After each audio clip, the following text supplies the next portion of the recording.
Assalamualaikum warahmatullahi wabarakatuh. Hello student, good morning. Halo anak-anak, apa kabar kalian? Semoga dalam keadaan baik ya. Oke, untuk hari ini kita sudah masuk di lesson 6. The title is Look at My House. Kita sudah masuk di lesson 6 dengan judul Look at My House. Nah, di sini kalian akan belajar, you will learn about tentang there is and there are. Nah, kalian akan belajar mengenai tentang there is dan there are penggunaannya pada kalimat. Mohon disimak baik-baik ya untuk penjelasannya. Nah, kemarin kan kalian sudah membuat untuk penilaian kali 4, yaitu menggambar rumah Betawi beserta dengan ornamen-ornamennya. Nah, sebelum kita lanjut ke materi, please open your book on page 43. Point A, look at the picture and practice the dialogue. Lihatlah gambar dan kalian bisa mempraktikkan dialognya tersebut ya. Oke. Is that a Betawi house? Apakah itu sebuah rumah Betawi? Yes, it is. Ya, betul. I see some windows there. Aku melihat beberapa jendela di sana. How many windows are there? Berapa banyak jumlah jendela di sana? There are four window. Di sana ada 4 jendela. Nah, di sini ada percakapan ya antara dua orang. Dia sedang bercakap-cakap mengenai jumlah jendela dalam rumah Betawi. Untuk berikutnya kita akan masuk ke wacana ya, mohon disimak. Nah, berikutnya adalah penjelasan mengenai there is and there are. Nah, untuk pengertian dari there is and there are ini sama-sama memiliki arti ada, yaitu menunjukkan seseorang atau sesuatu yang diketahui keberadaannya. Tapi bagaimana ya untuk penggunaannya pada kalimat? Nah, untuk lebih jelasnya, berikut akan Miss uraikan secara lengkap perbedaan penggunaan there is and there are beserta dengan contohnya. Mohon disimak ya. Untuk kata there is, yang juga artinya ada, selalu diikuti dengan benda tunggal atau singular. Nah, di situ tertera ya, there is plus singular. Jadi selalu diikuti dengan benda yang berjumlahnya hanya satu. Nah, kata benda tunggal umumnya diikuti artikel e atau an di awal kalimat. Kita lihat di sini untuk penerapannya pada kalimat, there is a house, there is a book, and there is an orange. Nah, untuk artikel jika kata bendanya itu adalah huruf mati, yaitu selain a, i, u, e, o, dia menggunakan e.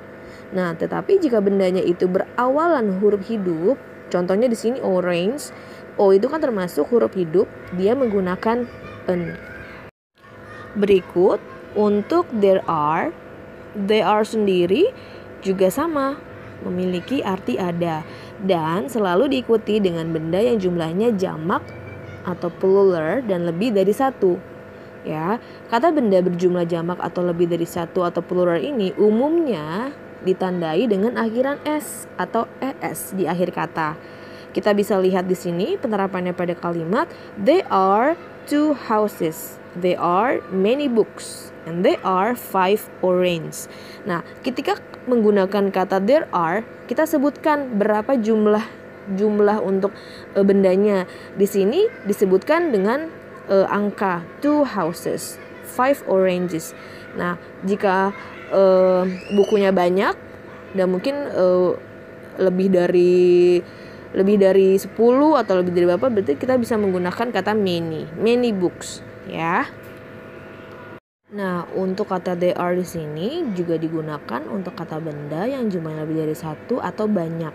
Nah, untuk contohnya di there are many books, nah di situ artinya menunjukkan jumlahnya banyak ya. Jadi menggunakan kata many dan tidak dihitung ya berapa jumlah bendanya. Kalau 2 houses kan ada 2. Nah, kalau ini are many books. Nah, bukunya itu banyak, yang pasti lebih dari 1 ya. Nah, sedangkan untuk kalimat interrogatif atau kalimat tanya, kata is ini dipindahkan ke depan kalimat. Contohnya yang tadinya there is sama there are berubah menjadi is there, are there. Nah, untuk penerapan pada kalimat kita lihat untuk contoh di singular atau there is there a house? Is there a cat on the sofa? Apakah di sana ada sebuah rumah? Apakah di sana ada seekor kucing di atas sofa?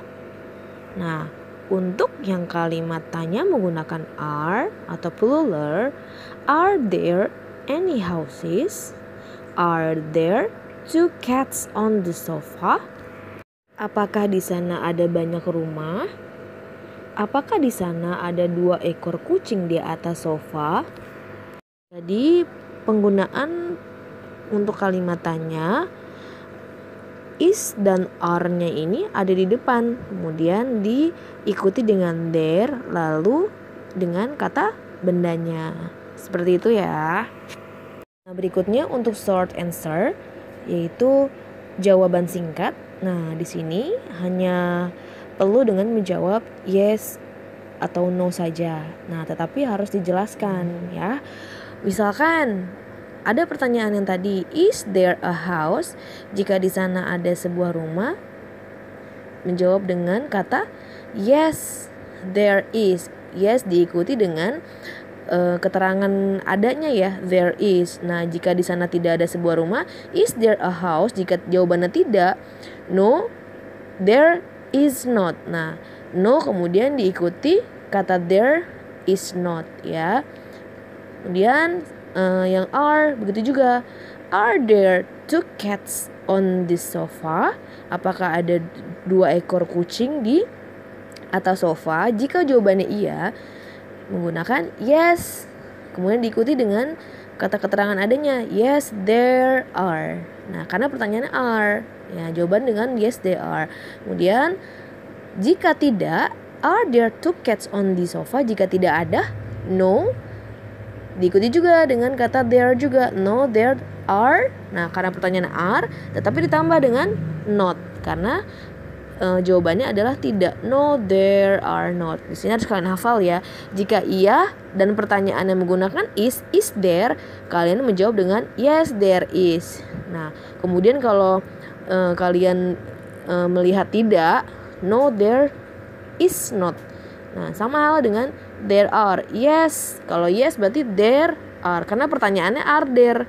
Nah, jika tidak, no there are not. Jadi jangan cuma menjawab yes saja. Jika ada pertanyaan there is a cat on the sofa, kalian melihat ada seekor kucing di atas sofa, tapi kalian jawab yes, cuma yes saja. Nah, itu belum sempurna betul jawabannya. Jadi harus ada pengikutnya.